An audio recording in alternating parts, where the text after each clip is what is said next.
This week's project is one that I've been wanting to get to for a long time, and now that spring is here, the timing couldn't be more perfect. So for this project, I've teamed up with craftsmen to help me bring the pergola to life. The first thing that I needed to do here was to dig a couple of holes for the 6x6s that will hold up the rest of the structure, and I made sure to dig those holes that they were going to be wide enough and deep enough to support the completed project. And this is going to be placed right outside the patio, behind a small picket fence that separates the patio from the yard. I just didn't want to take up any of the patio space, and that's why I'm placing it here. Also, I just didn't have a good way to secure the post if I were to place it directly on the patio or the concrete slab. So that's the reason why I chose to put it here.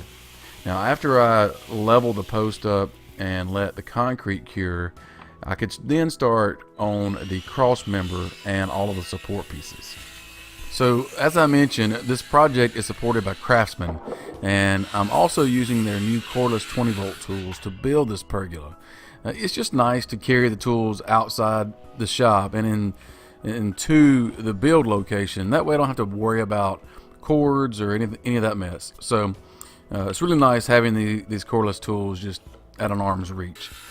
But speaking of the project, between the two main 6x6 posts is going to be a cross member, and from that cross member down to the post are going to be corner braces, and I'll drill through these corner braces with a 3/8 of an inch drill bit, or as in this case, I'm using what I call a bell hanger. It's just a longer drill bit, but it's 3/8 of an inch, and this is going to allow me to insert the bolts that will secure the support pieces to the main post and the cross member itself, and this will secure everything in place. After the first corner brace was installed, I decided to pre-drill a recess for the washer and nut to sit in, and this just made for a cleaner look after the bolts were installed, and also this would just eliminate the risk of someone snagging one of the bolts. So the next step was to start on the main overhang structure. In order for this to be secure, I needed to add more angled braces, one from each of the main posts, connecting a couple of 2x8s, which are going to be the main overhang pieces. Now, these 2x8s will support adjacent 2x6s and 2x2s that will ultimately, in the end, provide shade. Another angled brace on the back of each main post, also connecting to the 2x8s, will act as counterweights to support the overhang. This will all make sense once you see the structure start coming together.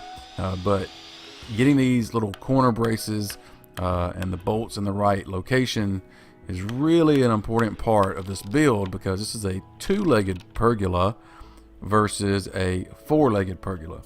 So this is a really cool design. I have to give credit to several places online. I just kind of grabbed different elements from different styles and just kind of made it my own. But really excited about this design, especially on a small patio like I have. And this is going to fit in a smaller area where you don't have room for four main posts. Now, as you can see, these are the rear support braces acting as counterweights. This is an important part of the overhang. Without these braces in place, the overhang would likely sag over time. Now, once all the braces were in place and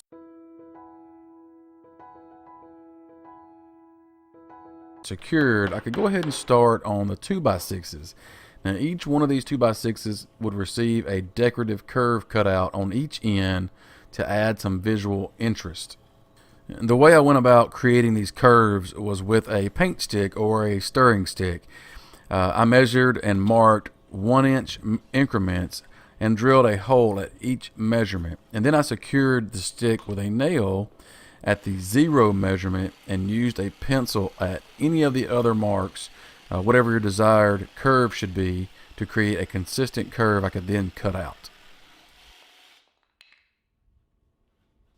to secure the 2x6s on their edge, I cut out notches that would fit over the adjacent 2x8s and just nailed them into place. And I cut the notches a little bit bigger than I needed to allow for a couple different things. Number one, wood movement, and then also just imperfect boards. But spacing these evenly across the 2x8s gives the pergola a good dose of symmetry, which I like. And at this point, I could have just added 2x2s instead of the 2x6s, and it probably would have turned out okay. But I wanted to add a little more of a wow factor to the overall project. And with the 2x6s and the curved cutouts, I think it gives me what I'm looking for. But there's one more layer to the top. I used my Craftsman battery-operated miter saw to cut each of these at each end at a 45-degree angle, and that was just to create some visual interest. So I would just cut one end, flip it around, and I made sure I was cutting in the right direction because I wanted both angles going in a downward direction on both ends of the pergola. So that was just for, like I said, visual interest. But I placed these evenly across the top of the 2x6s, and I just nailed them directly into the 2x6s through the 2x2s with like a 2-inch brad nail.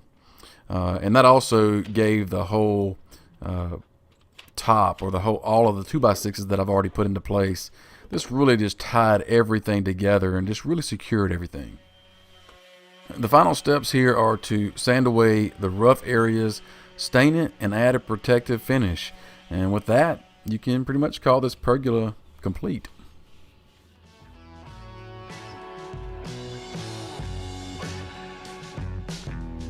So as you can see, we're finished. I added some outdoor party lights to match the outdoor kitchen area. That's a project that I just finished here recently. So if you missed that project, be sure and check it out. If you're interested in learning how to build this pergola for yourself, I do have plans available. They're listed over on my website. I also have a detailed website article where I go into more details and provide more information on how I did everything. So all those links are down below. Be sure and check them out. This came out better than I expected. And just going through the motions here, kind of give you a little recap of what went into this. You know, it was very doable DIY. I did this by myself. I recommend having someone help you, but you can do this project. This is something that is very rewarding to be able to enjoy outside on your patio. So I encourage all of you to check out the website article, get the plans, and do this project.